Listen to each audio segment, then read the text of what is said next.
ঘটনা হলো এই যে বাংলাদেশে একটা সাপ বাইরেছে না আমাদের রাসেলস ভাইপার।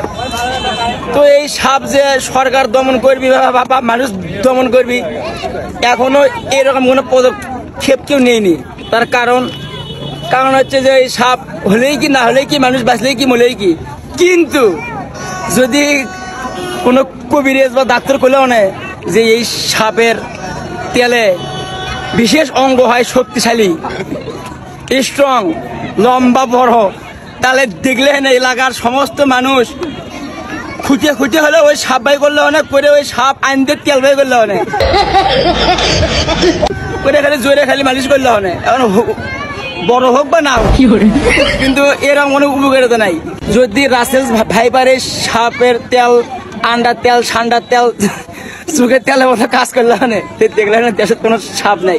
মানে লাঠি ছোটা যা আছে শোধ নিয়ে এলো অনেক সাপক ধরো শালাক সাপের তেল বাই করো করে খালি জড়িয়ে কবরেজ মবরেজ ওই সাপের তেল বাই করে আজগুলি করলে অনেক ফকাস বেঁচে যায় এই তেল ব্যবহারে এটা হচ্ছে ওটা হচ্ছে।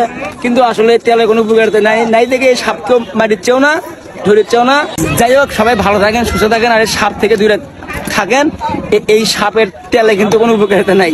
পরে দেখা যাবে যে সাপ ধরবে যায় ওই সাপের তেল বাই করবে আপনি তেল শেয়ার আপনি গেছেন উপরে ইন্না নিল্লাহি ওয়া ইন্না ইলাইহি রাজিউন।